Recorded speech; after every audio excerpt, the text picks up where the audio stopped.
Hey Grandmasters, Mike Amori. Here is the camp review of all those puzzles and positions and exercises we did. What do you do with this video?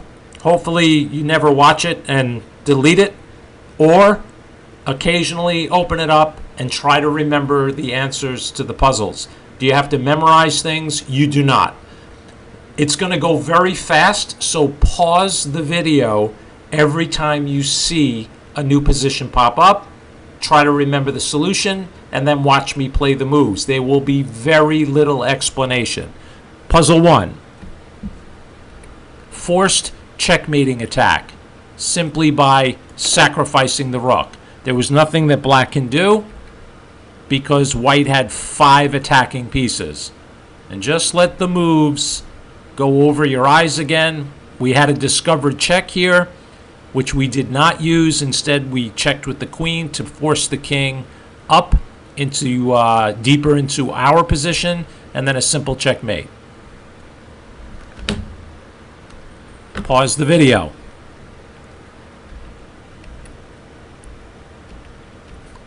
Well, not there actually, because I'm showing you a position from the game. You pause the video at the beginning, that would be pretty funny. Okay, here's something from, I think this is actually from now, a King's Gambit declined. But see if you can recall the conversations after knight a4.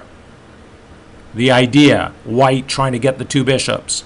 Black voluntarily gives up a bishop for knight to lure the queen out. Knight hits the queen. Try to remember what Mari's square was. It was d1. The queen in this position sometimes retreats to d1 to protect the c-pawn, or this idea of queen g3, allowing that trade. You lose the rook in the corner, and then white takes up on g7 with an attack. Okay, I'm not going to show any more than that. Hopefully you remember the idea. Okay, here I lit up this square, among others, but this was the primary square we lit up. Why? Because the bishop on g4 is loose. Bishop check, king takes, we give up a piece for a pawn, check, discovering an attack against the bishop by the queen, and then you take. So you end up winning a pawn, black loses his castling rights, life is good.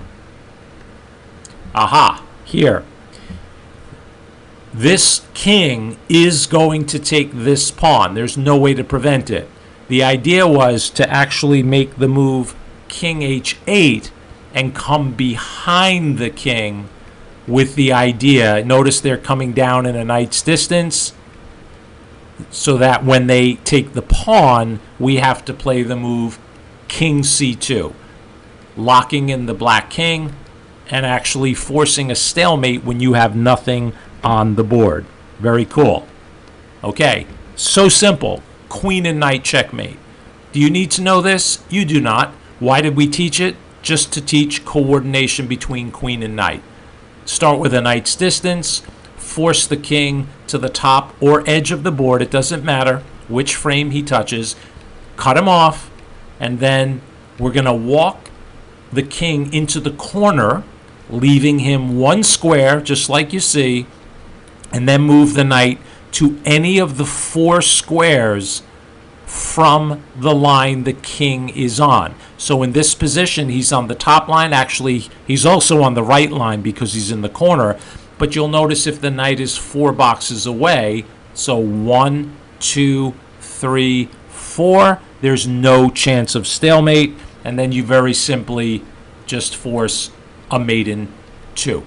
Okay? That was one of the many patterns you can create with queen and knight. Okay? Queen and bishop. This one was kind of cool. The king kind of just gets pushed up the board. You'll notice that this bishop down here is controlling that line. So the king just kind of follows the queen's path up there, and it's over. You cut him off, force him right into the corner, and deliver checkmate. Okay, here was a forced checkmate. Try to recall what we were learning. You have 4 pieces very active against the enemy king. This knight, this rook, completely out of play, cannot defend the king. So when you have more attacking force, always look for sacrifices and or checks and attacking moves, because if I have more attackers, you're going to have trouble defending. So it's a pretty simple combination. This was the most difficult. You had to sacrifice the knight. It's the cleanest way to win. You take the pawn, forcing that, and then you checkmate two different ways. One with the queen, and then that's the queen move, and the other was the very evil pawn to d5. Some of the kids enjoyed using the pawn to checkmate the king. Okay, here we talked about quickly, here's the center fork trick. If black goes for it, sometimes white decides to give that check at the top of the board, thinking that this is a really good way to play because black is going to lose their castling rights. In the class, we flip the board because this is actually okay for black. You just have to know how to handle it. You take the bishop, obviously. I mean, you have to move your king anyway. They get their piece back. We get to build this big center, and the more common move is this knight check on g5. It's very important to remember to put the king on g8. It's actually a very comfortable square for the middle game that's coming up. Most kids don't like it because that's a deadly square in the fried liver attack. If you're black, you'll get checkmated if you put your king here, but this is not a fried liver attack. However, they don't like it because they think they're kind of killing the rook. You're not. After you develop your minor pieces, you can always play h6, kick the knight, the king can come to h7, and the rook swings into the game. The advantage you have two really strong bishops that will play, and you have a nice center to play with as well. So black gets a pretty comfortable position. Okay, I'm going to go fast, less and less explanation. Mating attack. Flip the board. White to play, forced mate.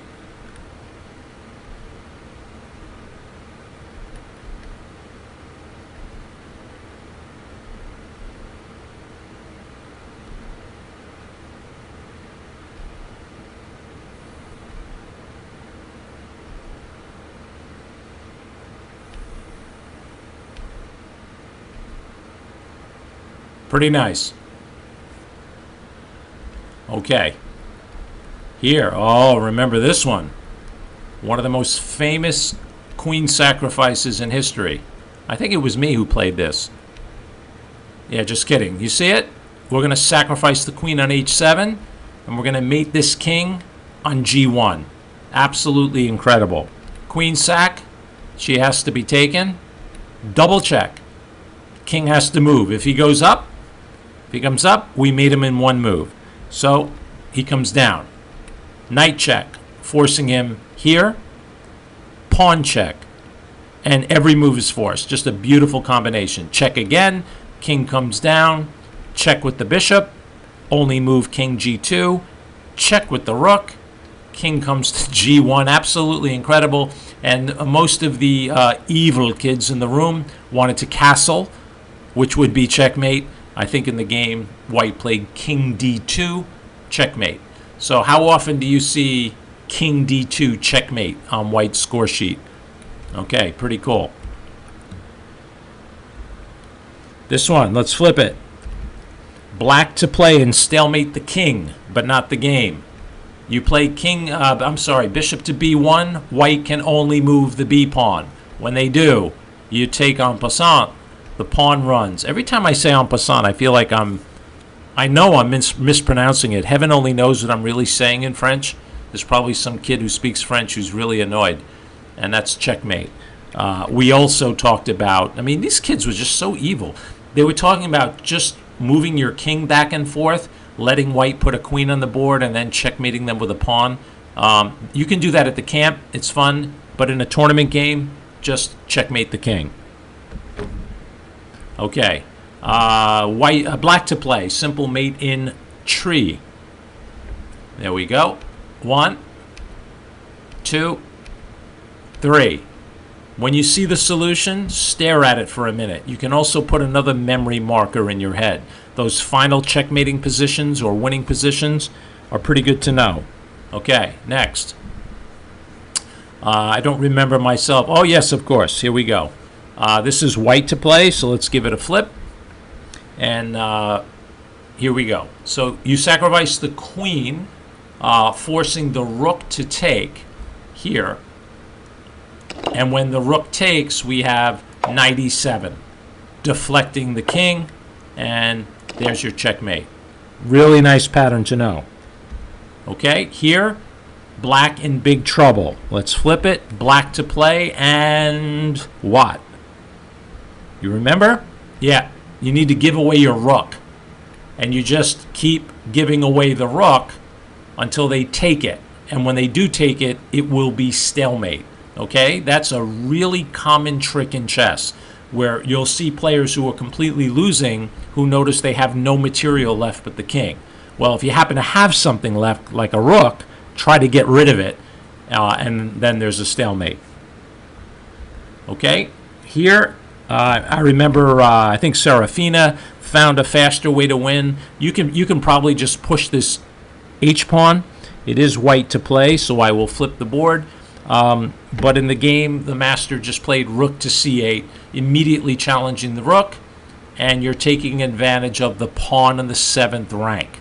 So, you know, if I back this up for you quickly, that's really the main memory marker. There's two here, but the main one to remember is how the pawn on the 7th rank supports the rook on the 8th, and then also you have an extra outside passed pawn.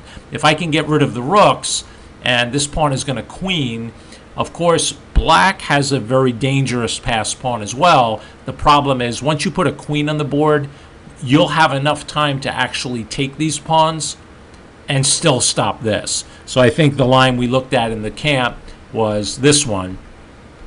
And there's no way for black to, you know, get anywhere. You just start taking their pawns, and then, you know, move your king up to take the last pawn. And, you know, I like a move like this. Just pin the pawn. And if you want, you can just give up your queen for that pawn, make another queen. Or, you know, you could still stop that without them even queening. So whatever works for you. Okay. All right, here we go. I think this is one from my own game. I have to flip, where I just won the bishop on f2. So this is black to play and win the white bishop. And if you recall, the move was pawn to e3, a temporary sacrifice. The bishop has no squares, so the only thing they can do is take the pawn. And when they do, we simply check. So we're taking advantage of the bishops of opposite color, where we're attacking, and this bishop is kind of helpless. The king moves. You just take the bishop. It doesn't matter where he goes. Here is best because you probably don't want to walk into some discovery. And here you have two extra pawns and an extra bishop, and easy to win from that point. Okay, here we go. Aha! I have to flip again. This is, no I don't. I'm making myself dizzy.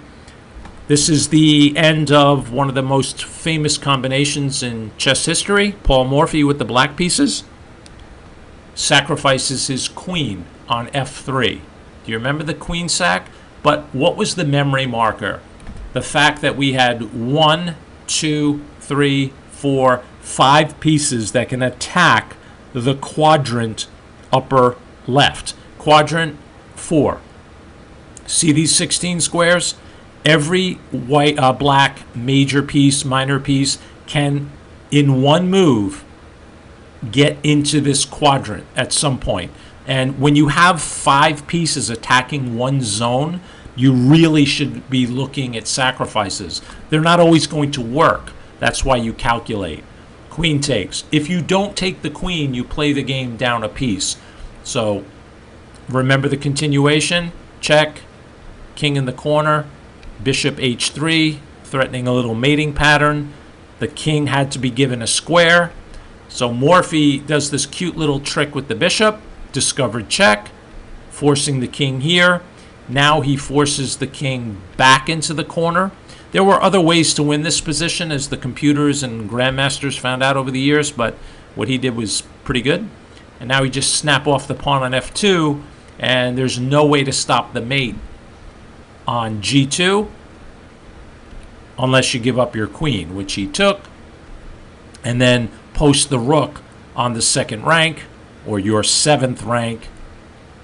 Rook up, rook over, pressuring h2, and d4 was played, finally letting this bishop out. Do you remember the winning move here? Yep, bishop e3. If you take it, you get mated on h2. If you don't, you get mated on h2, or it's something worse. It's all bad. Okay, here. Oh, this was beautiful. You guys remember this? White to play. Let's give it a flip. And here we go. And I hope you're noticing, so a lot of the positions I have on the computer were not set up black and white. So that's why you hear me flipping the board all the time. So when I first see the position, even though I have these all pretty much memorized, sometimes I don't recognize it from the opposite side. But you'll hear me say, oh, yeah, that's right, which is exactly what I want you to do. I want you to see the position. Even if it doesn't come to you instantly, eventually you will reinforce these ideas. Queen check. Ouch. It's a whole queen. Just, you know, take it.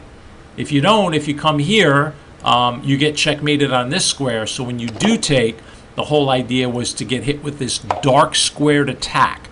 And you remember at the camp, we were lighting up these squares. We were doing things like this, lighting up all the dark squares in a quadrant, or in this case, in this 3x3 zone.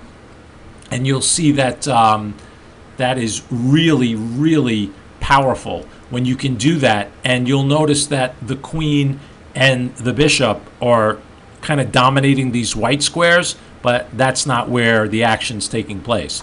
So you sack the queen, the king has no choice but to come here, and then you checkmate. Okay? Again, take my advice. When you see a beautiful checkmate like this, look at the final solution, stare at it for a moment, and then try to connect the memory marker to the final position. So hopefully in time, well, you get the idea. Here, just a quick concept move. We're not going to spend too much time on it. This was black to play. Let's give it a flip. And we took advantage of this knight on h7 being out of play with the following move, bishop to e7. I'm not going to go through the analysis. Black wins this, but it was the idea of playing the bishop move to restrict the knight. The knight has no way to get out with this bishop. And by the time white gets these pieces into the game, this pawn is going to fall, and the knight is in no position to stop this pawn. And game over. Okay? Here was a really nice just forcing sequence. Queen check, only move, force the queens off the board, or a trade here. So once this happens, both rooks are hanging. You take, and the race begins. And there were a couple of lines here. I'm just going to do the most direct. And it was the idea of the pawn race ending with a skewer. You guys see it? Just check, check, and thank you for a nice game. Very good. Okay, what's going on here? The famous deflection from the Steinitz game. I'm not going to go through the whole thing. I'm going to flip the board. It's white to play.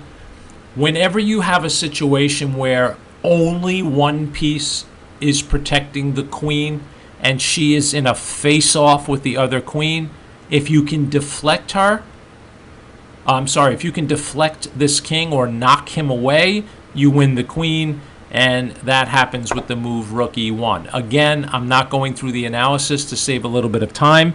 We did it at the camp. Here's all you need to memorize for this video is the idea of, oh yeah, queens are faced off, she's protected by one piece. What's the first thing you should look at? Every check and capture, especially if one of them tempts to knock the king away. Can he move and protect the queen? Yes, but between your knight and queen, you're either going to mate him, win material, and game over. Very nice position. Very cool.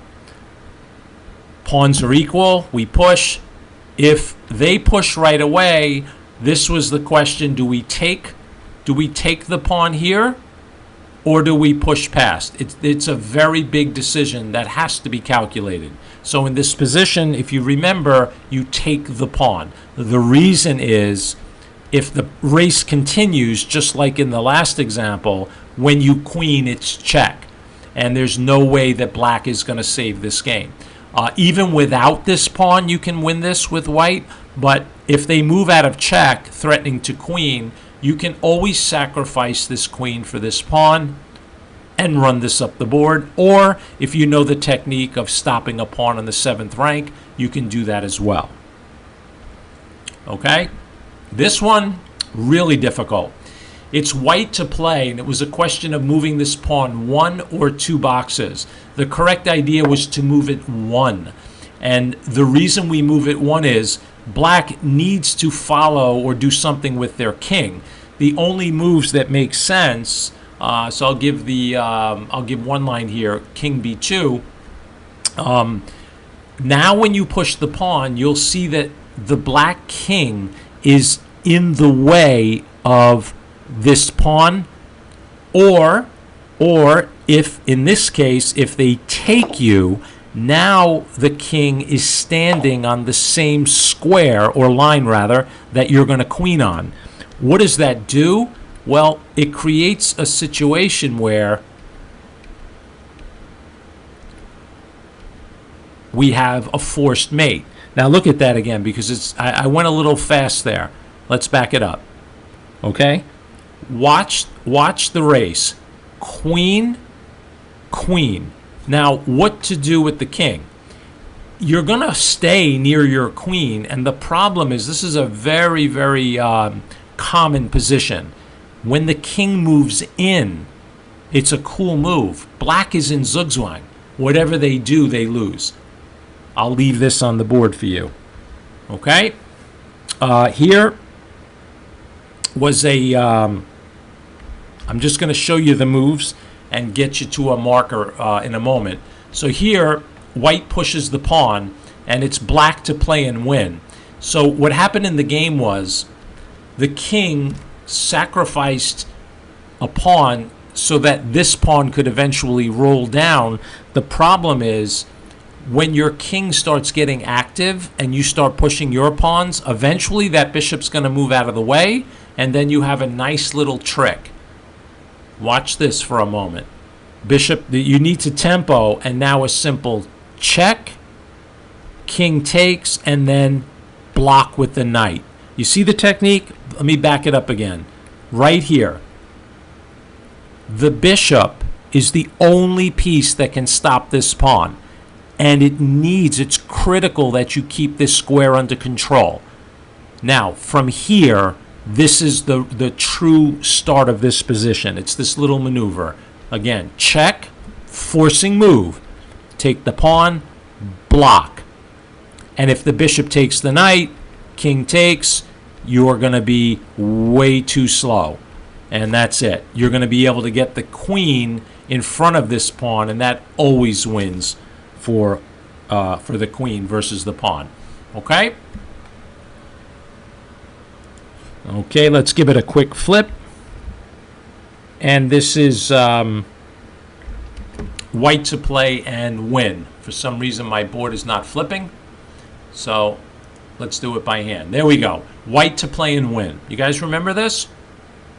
Really nice temporary sacrifice. And you simply pin the queen. And the game is over. The idea is to use this rook. You might as well take, if you don't, the rook's going to take the queen. And then you have this nice knight fork. Wherever the king goes, you take the queen, you're up a rook, and a pawn, I believe. Yep, should be able to win that one, right? Okay, back it up real quick. You see it? What should the memory marker be? King and queen on the same line. Can I take advantage of that? Yes. I can force my opponent into a position where a knight fork wins. Okay, here. Another one of these positions where players have pawns very close to queening. Let's give it a flip. This is black to play and win. And here we give a simple check. And the rook at the top of the board is hanging. What do you do? If you move out of check, you lose the rook. If you take the rook, the pawn takes back, and you can't stop this. Again, what should you focus on here? Again, look at the king and rook. They're on the same line. What else should trigger your memory? You have a pawn 2 boxes away from being a queen. Once you start putting these things together, you'll find moves like rook to d2 instantly. You just find these moves and the game is over. Okay? Alrighty, here, this game is completely over, obviously. This I did not teach. There was just the word, and this did not come up in the camp. It was something called the anchor. So putting the rook here. Now, of course, this is a silly position, right? We have a rook and a pawn. This is a joke. That's not why it's on the board. It's the idea of anchoring the rook to the king so that in the future you start learning defensive ideas and attacking ideas that are connected when pieces work together. So you see how you just walk the pawn up the board and queen? The idea is just to teach that word anchor. Okay, here. This was from a master game where there's a sort of this neat little sacrifice here where black takes a pawn up there on f3, and you know what to do. If you take the rook at the bottom of the board, then you lose the rook at the top of the board, and white is faced with too many threats. Let me just back this up for a minute. If you take the knight here, then what's going to happen to you? Queen is going to take check, king's going to move, and then bishop check, and looks like the queen is lost, right? Can you guys see those tactics? So finding this move, this knight sacrifice, gets easier if you can just look one move ahead. It's so strong because things are hanging everywhere, but because black's pieces are so much better placed, it's an easier win. Okay, so just take you through a few moves here, and here's our 2 knights defense. d5 here, check here, here, and here. What I needed you guys to see in this position is just the basic ideas of the 2 knights defense, that main line. Let's go back a move and a move. That went pretty quick, but do you guys understand how we got to this position? Because it's seen so often in these games. Here's the 2 knights defense. Knight g5 variation. Strike with d5. Pawn takes. Knight to a5, winning a tempo. Bishop check. Pawn c6. Takes, takes. Knocking the bishop here, which is not only the only move, there's other moves, but thematically, which means part of the theory of this opening is to knock the knight away once, knock it away twice, it'll move to the center, attack it, and one master game that we'd seen at the WCA is when they protect the knight, you take en passant. The knight goes away, and you castle, and you play this position a pawn down with black. Do you have compensation for the pawn? I don't know. What do you think? Okay, this is going to be the last one. We had, I don't think this is 50 positions, but remember, within each position there were several memory markers, and that's where the number 50 came from. So here in this position, white to play, give it a flip. Okay, white to play and win. How do we do that? Well, what is triggering your memory or your mind? Like, what do you have working for you? You have a pawn again, 2 steps away. the king is not happy about that, right? So this rook is not happy about that. That's why the rook is behind the pawn, and that's why the king is in this zone. But you should instantly look to deflect the king, which is the move played in the game. As soon as you deflect the king, you just push the pawn, and it can't be stopped. It's that simple, but you'd be amazed at how many of us miss these ideas. Again, you have the king and pawn so close to making a queen. The rook doesn't like it. The king doesn't like it. Simply knock the king away. He moves, push, and he'll give you a check, but then just a simple move like this, and there's no way to stop you from queening. One thing that black can try, by the way, is to bounce down here, thinking that once you queen, they'll skewer you and at least get rid of the queen, but that's not going to work, because when you put the queen on the board, it's a check, and in this position, you're up a whole queen here and a pawn.